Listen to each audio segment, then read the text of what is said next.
Welcome to the first in my series of videos and podcasts on the subject of creative intuition. Recently, I've been reading extensively on this subject, which has fascinated me for some time. I've had many inexplicable experiences over the years, and I'd like to share some of these with you in this series, in the hope that they resonate and bring to mind your own experiences of this intriguing phenomenon. Creative intuition is best described as an expanded form of consciousness that enables us to interact with reality in a different way. It sets aside the ego and paves the way for an experience that doesn't obey the laws of space or time or causality that govern conscious thinking.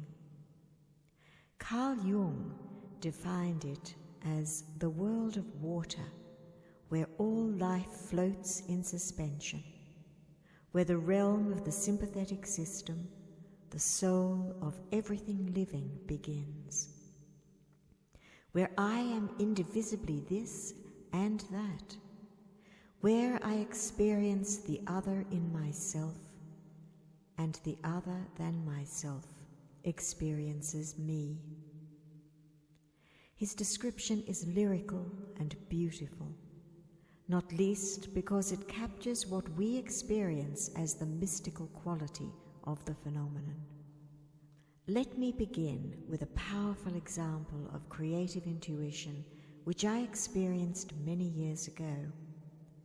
Its significance has never abated because it encouraged trust in the process, that there is something abiding in me and in the wider field of existence that offers itself in the service of the creative life.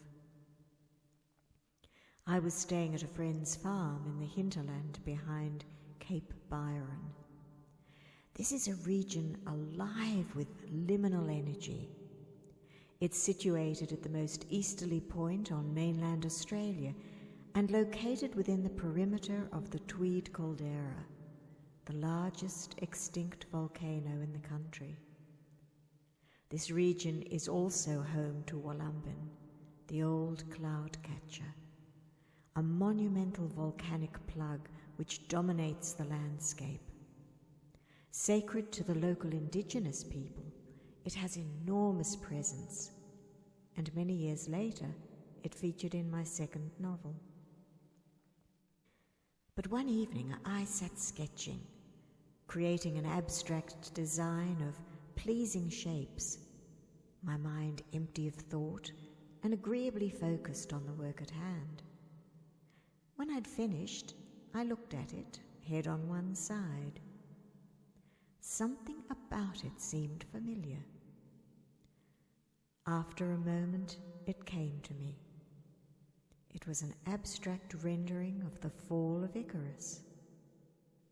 In that myth, Icarus ignores his father's instructions not to fly too close to the sun, and as a result of his foolhardiness, the wax holding his wings together begins to melt. He falls out of the sky, plunges into the sea, and drowns. The myth gave rise to the idiom, "Don't fly too close to the sun." I wondered what this particular motif was trying to tell me, but I love mythology, and it frequently presents itself in my writing and my art, so I resolved to wait until the meaning emerged. I was satisfied with the design, so I set it aside, planning to use it as a moquette for a larger work when I returned home, and I went to bed. It was only early, but I planned to get up before dawn to watch the sunrise over Cape Byron, the first landfall for sunlight at that time of year. The next morning, I scrambled out of bed and wandered outside yawning. As I watched, the horizon slowly turned from mauve and pink to orange and gold. Then a flash of bright light, as the sun peeped over the sea.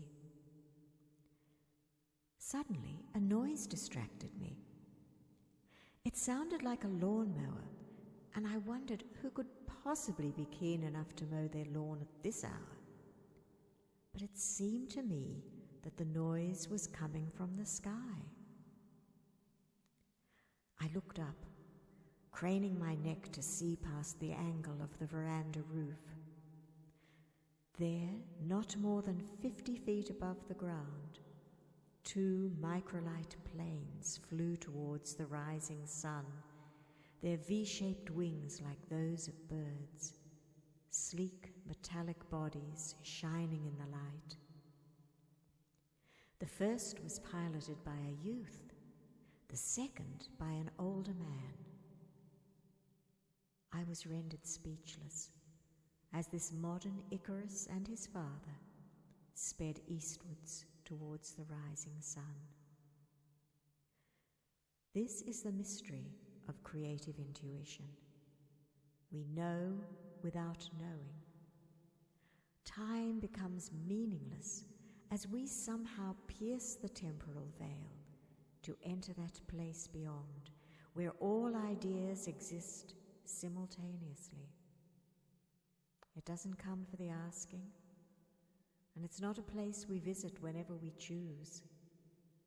But when we surrender to the muse and the wind blows fair, she opens the door to unimaginable riches, and we stand in awe of her beauty and her power.